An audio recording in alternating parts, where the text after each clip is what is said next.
اما بعد درود پاک پڑھیں اللہم صلی علی سیدنا و مولانا محمد المعدن الجود والکرم وآلہ وبارک وسلم صلاۃ و سلام علیک یا رسول اللہ صلاۃ و سلام علیک یا حبیب اللہ۔ رب کریم قرآن کریم میں ارشاد فرماتا ہے وَلَوْ أَنَّهُمْ إِذْ ظَلَمُوا أَنفُسَهُمْ جَاءُوكَ فَاسْتَغْفَرُوا اللَّهَ وَاسْتَغْفَرَ لَهُمُ الرَّسُولُ لَوَجَدُوا اللَّهَ تَوَّابًا رَحِيمًا۔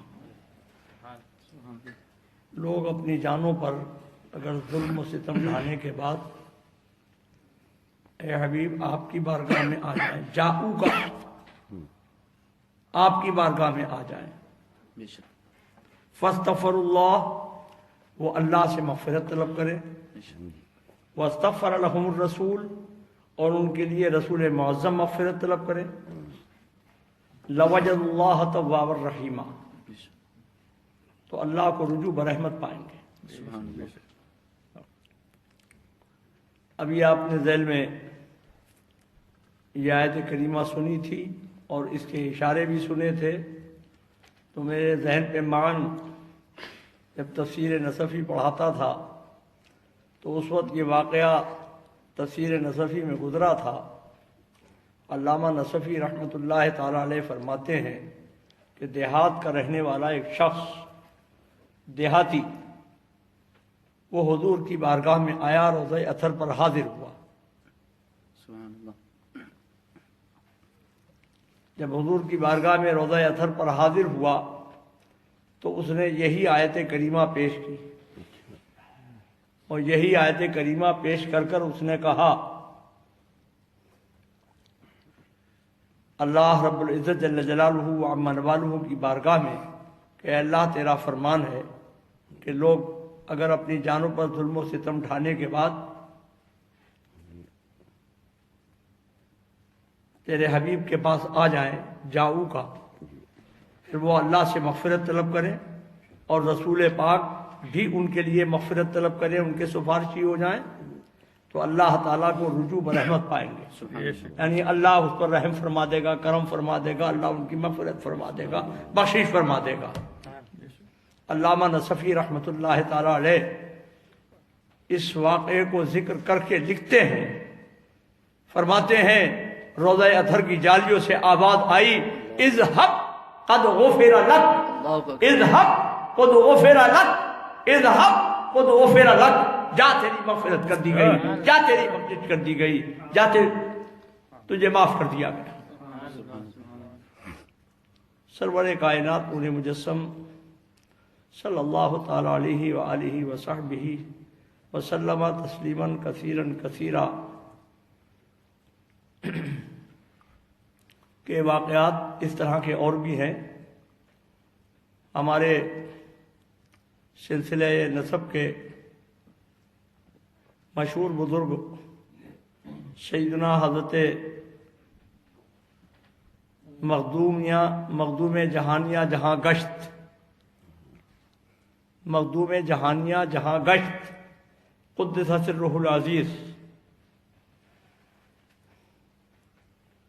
ان کے تذکروں میں یہ واقعہ صراحت کے ساتھ بہت تفصیل سے لکھا ہوا ہے۔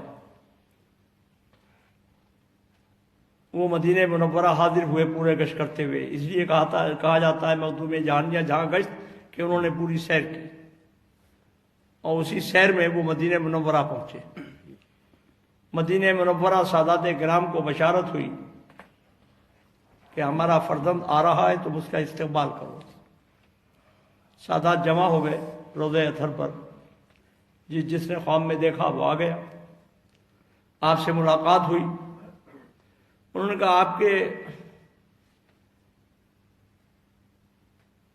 حضور کی آل ہونے میں تو ہمیں کوئی شک و شبہ ہے نہیں، مگر یہ مسئلہ ذرا سا ہمارے لیے مشکل ہے کہ جس کے لیے سرکار نے ارشاد فرمایا وہ آپ ہی ہیں، بس صرف اتنا جاننا چاہتے ہیں۔ سرکار نے جس کے لیے فرمایا وہ آپ ہی ہیں، اس پر اگر کوئی ہمیں دلیل پیش کر دیں تو پھر ہم آپ کی وہ قدر و منزلت جو آپ کی شایان شان ہے وہ سب بجا دوں۔ ارشاد فرمایا بتا دوں یا دکھا دوں یا سنا دوں؟ بتا دوں، دکھا دوں یا سنا دوں؟ انہوں نے کہا اگر بتا دیں تب بھی ٹھیک ہے، دکھا دیں اور سنا دیں تب بھی ٹھیک ہے، مگر کچھ ثبوت چاہیے۔ روضہ اطہر کی جالیوں کے سامنے کھڑے ہوئے اور فرمایا توجہ کرو، میں ابھی سلام پیش کرتا ہوں بارگاہ رسالت میں، بارگاہ رسالت میں سلام پیش کرتا ہوں، میرا سلام بھی سننا اور جو جواب آئے وہ جواب بھی سننا۔ آپ نے سلام کیا، السلام علیکم یا جدی الکریم، اے میرے جد امجد آپ پر سلام و رحمت نازل ہو۔ روضہ اطہر کی جالیوں سے آواز آیا وعلیکم السلام یا ولدی الاعز، سب قدموں پہ گرتے ہیں، اے میرے معزز بیٹے تم پر بھی سلام۔ آ گئی بات سمجھ میں؟ تو جہاں روایتیں موجود ہیں وہاں اس کے ساتھ ساتھ مشاہدات بھی موجود ہیں، اس کے مشاہدات بھی موجود ہیں، بہت ہیں کہنے کے لیے، ابھی اگر بات بڑھے تو دسیوں واقعات اس پر ابھی پیش کیے جا سکتے ہیں، لیکن وقت کی گنجائش نہیں ہے، اشارے کی زبان میں نے اسے عرض کر دیا۔ دوسری ایک بات ابھی آ گئی تھی، اجمالی برسبیل تذکرہ، جو اصلاً زیر بحث بات ہوتی ہے اسے تفصیل سے بیان کرنا ہی چاہیے تاکہ جو موضوع ہے اس کی مطابقت ہو اور اس کے مطابق جو ہے گفتگو بھی ہو، لیکن جو بات ضمنی آئے اسے ہمیشہ اشارے کی زبان میں ذکر کیا جاتا ہے، تفصیل سے اسے ذکر نہیں کیا جاتا ہے۔ اگر اس میں تفصیل میں جائے گا تو وہ بات دور رہ جائے گی اور پھر وہ بات اصل بن جائے گی۔ اعلیٰ حضرت امام اہل سنت نور اللہ مرقدہ کے والد ماجد کی ایک کتاب ہے احسن الویاع، اعلیٰ حضرت نے اس پر حاشیہ لکھا ہے، دونوں کتابیں ساتھ میں چھپی ہیں اور بہت بڑی مقدار اور تعداد میں چھپ کر رفاہ عام کے لیے بھی لوگوں نے اسے چھاپا ہے۔ اس میں اعلیٰ حضرت امام اہل سنت نور اللہ مرقدہ نے دعا کی قبولیت کے سلسلے میں 40 قول ذکر کیے ہیں۔ کیا 40 کتنے؟ جمعے کے دن دعا کی قبولیت کے لیے 40 قول ذکر کیے اور سب تفصیل سے ذکر فرمائے۔ ظاہر بات ہے کہ وہ 40 تو آپ ذہن میں رکھ نہیں پائیں گے اور نہ خود ہی سمجھ پائیں گے اور نہ پھر کسی کو سمجھا پائیں گے، اور گھر میں اگر جا کے بچوں کو بتانا چاہیں، اہلیہ کو بتانا چاہیں، اہل خانہ کو بتانا چاہیں تو تب بھی نہیں بتا پائیں گے۔ تو اس لیے میں بہتر سمجھتا ہوں کہ جو اعلیٰ حضرت نے فیصلہ کن قول نقل کیا ہے میں وہ بتا دوں آپ کو۔ اعلیٰ حضرت امام اہل سنت نور اللہ مرقدہ نے فیصلہ کن 2 قول نقل کیے ہیں۔ فرمایا والد ماجد کی تحقیق تو یہ ہے کہ عصر سے لے کے مغرب تک وہ ساتھ رہتی ہے، جیسا آپ نے ابھی سن لیا، عصر سے لے کر مغرب تک وہ ساتھ رہتی ہے، یہ والد ماجد کا قول ہے۔ اور ارشاد فرماتے ہیں فقیر کی تحقیق یہ ہے کہ خطبہ اولا سے لے کر خطبہ ثانیہ کے بیچ میں جو دعا کی جائے وہ دعا قبول ہوتی ہے۔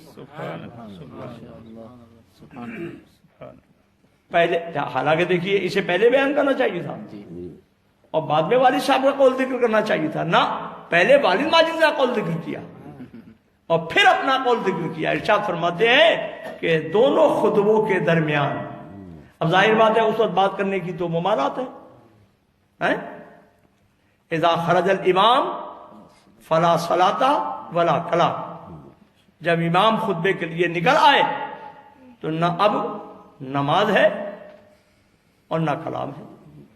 امام کا نکلنا نماز سے روک دیتا ہے، مطلب یہ ہے امام کا نکلنا خطبے کے لیے نماز سے روک دیتا ہے اور امام کی گفتگو بالفاظ دیگر خطبہ وہ جو ہے وہ کلام سے روک دیتا ہے، بات سے روک دیتا ہے. سمجھ میں آ گئی بات؟ اب اگر آپ کو کسی کو منع بھی کرنا ہے، کچھ کہنا بھی ہے تو بس اس سے زیادہ نہیں، آگے کی اجازت نہیں ہے. بس یوں انگلی سے اشارہ کیجئے. آ گئی بات سمجھ میں؟ کچھ دن تک نہیں سمجھیں گے لوگ، لیکن جب سمجھ جائیں گے بعد میں کہ بھائی اس سے ہمیں کلام کرنے سے روکا جا رہا ہے اور منع کیا جا رہا ہے، تو پھر رک جائیں گے. دو قول ذکر کیے ہیں، ان دونوں قولوں کی بڑی اہمیت ہے اور اس کو پیش نظر رکھیے، اس کو پیش نظر رکھیے. اچھا یہ ہے کہ جمعے کے دن جب مسجد میں آئیں تو آپ ایسے وقت آئیں کہ جب صحیفے میں صاحب فرشتے آنے والوں کے نام لکھتے ہوتے ہیں تو پہلے نمبر پر آپ کا نام نوٹ کر لیں. سبحان اللہ. ان کے نام نوٹ کرنے کی 3 کیٹیگری ہے. کتنی ہے؟ اب آپ اپنے آنے والوں کی کیٹیگری میں دیکھ لینا کون کس کیٹیگری میں آیا اور کس میں شامل ہے. بس اب آپ اندازہ خود لگا لیجیے، ہر جمعے کو حساب لگائیے. جب آپ ایک دوسرے کا محاسبہ کریں گے تو پھر خود بخود آپ کو پہلے نمبر پہ آنے کا ذوق خود پیدا ہو جائے گا. کسی سے نہ بحث کی ضرورت، نہ لڑائی، نہ جھگڑے کی ضرورت، ادھر ہٹو ادھر ہٹو کہنے کی ضرورت. بس یہ سمجھنا ہوگا کہ ہماری وہ کیٹیگری ہے کیا اور ہم کس زمرے میں شامل ہونا چاہتے ہیں اور کس زمرے میں ہم شامل ہوئے. آ گئی بات سمجھ میں؟ سرکار ارشاد فرماتے ہیں جو پہلے نمبر پر آتا ہے اللہ تعالی اسے ایک اونٹ راہ خدا میں قربان کرنے کا ثواب عطا فرماتا ہے. سبحان اللہ. سمجھ میں آ گئی بات؟ یہ اذان سے پہلے ہی کی تو بات ہوگی، تو اس سے پہلے پہلے آ جائیے تاکہ ایک اونٹ راہ خدا میں قربان کرنے کا ثواب آپ کے نامہ اعمال میں ہر جمعے کو لکھ دیا جائے.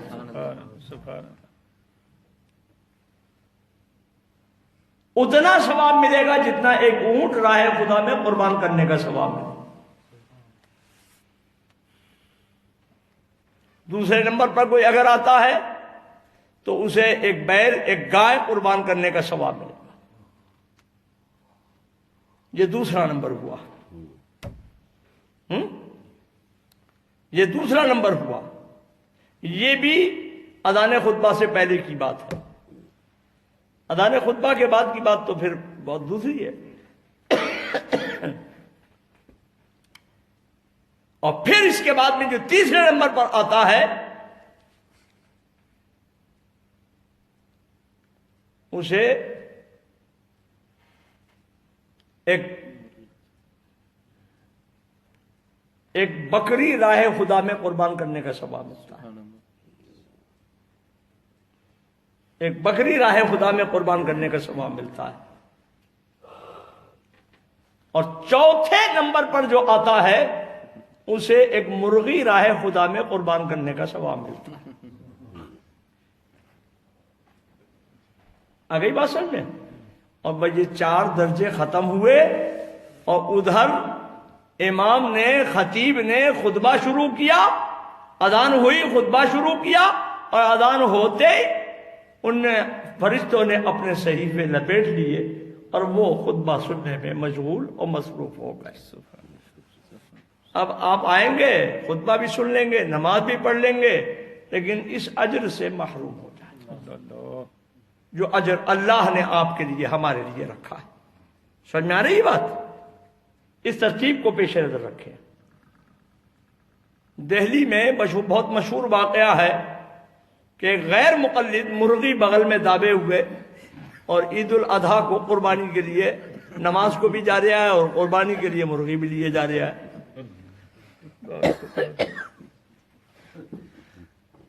نام لینا پسند نہیں کرتا. ایک بہت بڑے مولوی نے خود اپنی آنکھوں دیکھا چشمدید واقعہ بیان کیا کہ جب میں نے اسے دیکھا تو میں نے اس سے کہا بھائی یہ کہ مرغی کیوں لے کے آیا ہے؟ بولا وہ حدیث میں فرمایا گیا نا کہ ایک مرغی کی قربانی کا ثواب ملے گا، تو میں نے کہا کہ میں آج قربانی بھی مرغی کی کر دوں گا۔ تو انہوں نے کہا خود مجھ سے بیان کیا، کہا کہ پھر میں نے اس سے کہا تو یہ تو پھر کیوں لے آئے تم، 5واں درجہ انڈے کا بھی ہے۔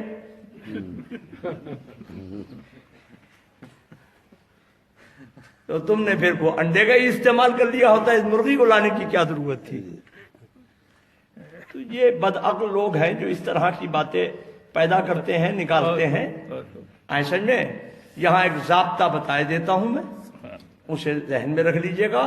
بہت سے نہیں، سینکڑوں مسائل کا حل اشارے میں اس میں نکل آئے گا۔ ایک ثواب ہے ثواب اصلی۔ کیا ہے؟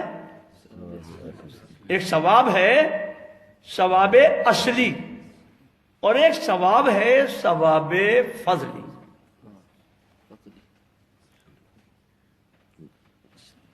دو ثواب آپ روزمرہ اپنی زندگی میں دیکھتے ہیں۔ آپ نے اپنے گھر کے کام کے لیے، دکان کے کام کے لیے، فیکٹری کے کام کے لیے کسی کو 8 گھنٹے کے لیے بلایا، اور آپ نے اس کے 100 یورو اس کی مزدوری رکھی، لیکن اس شخص نے 8 گھنٹے میں آپ کو یہ لگا کہ اس نے 8 گھنٹے میں 10 گھنٹے کا اور 12 گھنٹے کا کام کر دیا۔ اتنا محنتی آدمی تھا، اس نے بالکل 8 گھنٹے میں ذرا بھی ادھر ادھر بیکار وقت نہیں گزارا، اور اس نے پورا وقت لگا کے اس شخص کا کام بہت ذمہ داری کے ساتھ، محنت کے ساتھ کر دیا۔ اور جب اس نے کر دیا تو اس نے اسے 100 یورو دینے کے بجائے چلتے وقت خوش ہو کر یہ سوچ کے کہ یہ تو پھر دوسرا دن میں لے کے آتا، باقی وقت وہ ٹہل کے گزار دیتا، اور اتنا کام کرتا وہ دوسرے دن میں، 2 دن میں میرا کام ہوتا تو میرے 200 یورو جاتے۔ اس نے میرا وہ کام ایک ہی دن میں سمیٹ دیا تو میں اسے کچھ انعام دے دوں۔ اس نے 125 یورو اسے دے دیے، تو 100 یورو جو اس کو دیے وہ اس کے اصلی ہے۔ آگئی بات سمجھے؟ اور 25 یورو جو اس کو دیے وہ فضلی ہے، اس کی کوالٹی کے ہیں، کوالٹی کے ہیں۔ اب آپ بلا تشبیہ و تمثیل آپ دیکھیں، آپ نماز پڑھتے ہیں، آپ روزہ رکھتے ہیں، آپ حج کرتے ہیں، آپ زکوٰۃ دیتے ہیں، آپ عمرہ کرتے ہیں، یہ سارے کام آپ کرتے ہیں۔ اس میں اللہ نے سب کے لیے الگ الگ ثواب مقرر رکھا ہے۔ ایک حدیث شریف میں فرمایا گیا کہ اگر کوئی شخص صبح سویرے اٹھ کر اپنے باپ کے زیارت کرے،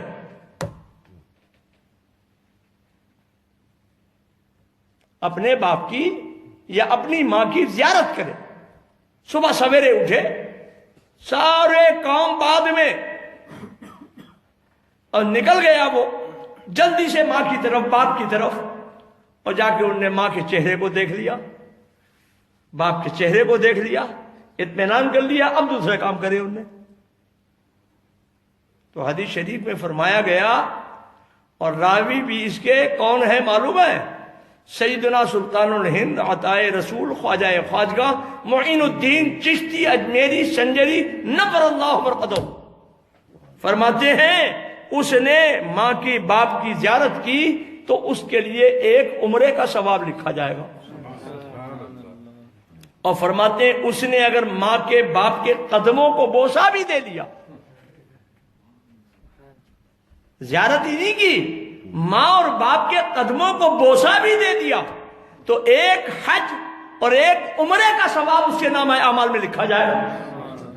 سوال یہ پیدا ہوتا ہے کہ پھر تو بڑا آسان ہو گیا حج کرنا، کہ ماں گھر میں ہے، باپ گھر میں ہے، جلدی سے جاؤ زیارت کر لو تو عمرے کا ثواب، قدموں کو بوسہ دے لو تو حج و عمرے کا ثواب، تو پھر حج و عمرے کے لیے جانے کی ضرورت کیا ہے؟